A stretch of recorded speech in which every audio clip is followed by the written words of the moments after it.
আলোচনা সভায় সম্মানিত সভাপতি জনাব মনোয়ার হোসেন সাহেব, অনেক কথা বলতে হয়। এখানে প্রধান অতিথি আমাদের জিএম আরাফাত মনোভাই সম্বন্ধে আমি একটু কথা বলতে চাই। আমি নারায়ণগঞ্জ সদর আওয়ামী লীগ অর্থাৎ নারায়ণগঞ্জ শহর আওয়ামী লীগের সর্বকনিষ্ঠ সবার ছোট কার্যকরী কমিটির সদস্য ছিল। এখানে অবশ্যই বসে আলোচনা হইতো কিভাবে কর্মী বাড়ানো যায়, কিভাবে আনলে কর্মী বাড়ার সাহস পাবে, লোক হবে।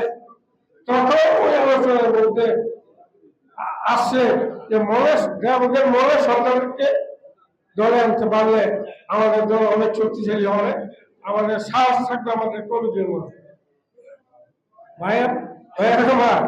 যেদিন শুনলাম এবং পরে যখন বলে আমাদের দলে আসলো, আমরা আমরা শক্তি সঞ্চয় করেছি এবং আন্দোলনের মাঠে নেমেছি।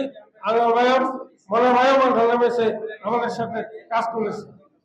শুনলাম সে মনে ভাই এখন নাই, মনে ভাইকে বাদ দেওয়া হয়েছে ঘর থেকে। যাই হোক, আমরা আওয়ামী লীগ করি, আওয়ামী লীগের জন্মলগ্ন থেকেই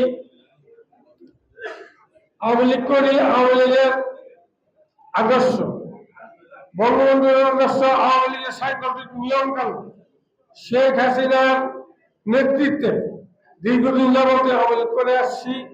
আওয়ামী লীগ থেকে একটুও বিচ্যুত হয়নি, আপনারাও বিচ্যুত হয়েন না।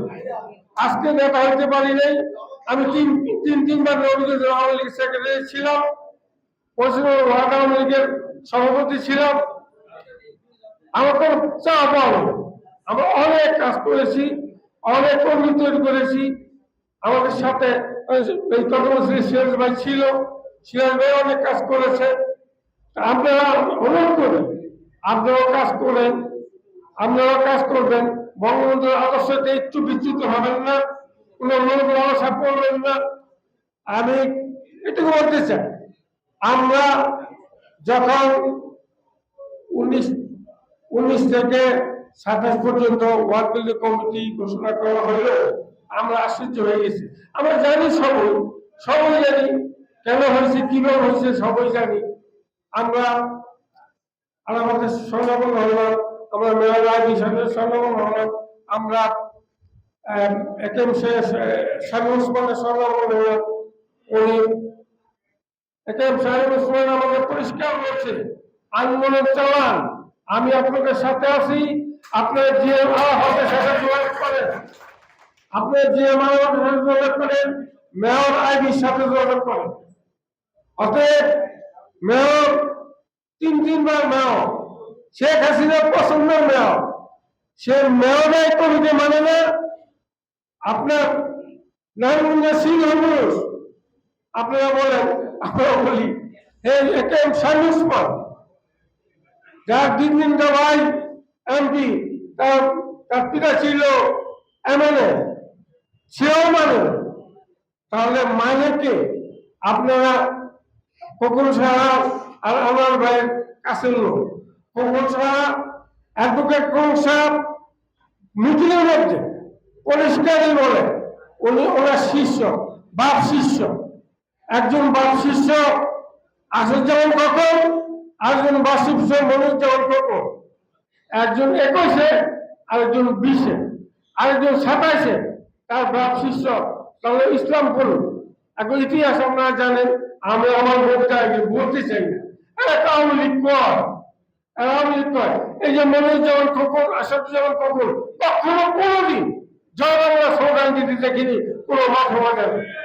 এই যারা আমাদের সাথে আমাদের পরিচয় সম্পর্ক, সিরাজ ভাই যারা আছে, শহীদ ভাই যারা আছে, এই যে শহীদ মিলে আছে, আমাদের রাজপথের পরিচয়, আমরা সংগ্রামের পরিচয়। তাই আমরা বেশি কথা বলতে চাই না। এই নেতৃত্ব যতদিন থাকবে, নারায়ণগঞ্জ আওয়ামী লীগ ধ্বংস হয়ে যাবে। মহানগরের এই নেতৃত্বে যতদিন থাকবে, নারায়ণগঞ্জ আওয়ামী লীগ আর থাকবে না। কারণ সবাই বিএনপির সাথে যোগাযোগ আছে, জামাতের সাথে যোগাযোগ আছে, জামাতের জামাতের লোকজনের সাথে আত্মীয় স্বজন, আমরা চাই নতুন নেতৃত্ব। এই সবার মাধ্যমে আমি আমি কেন্দ্রীয় আওয়ামী লীগকে বলতে চাই, আপনার নতুন নেতৃত্ব এখানে সৃষ্টি করেন, আপনার কাউন্সিলের মাধ্যমে নতুন নেতৃত্ব সেখানে সব কিছু মেনে নতুন ভাবে সৃষ্টি করেন, নতুন ভাবে আওয়ামী লীগকে তৈরি করেন। আমরা নতুন নেতৃত্ব চাই। আমরা মেয়র আইবি যে আমাদের নেতৃত্বে আমরা আওয়ামী লীগকে সুসংগঠিত করতে চাই এবং শেখ হাসিনাকে শক্তিশালী করতে চাই। এগুলো আমার বক্তব্য শেষ করলাম। খোদা হাফেজ। জয় বাংলা, জয় বঙ্গবন্ধু, জয় হোক আপনাদের।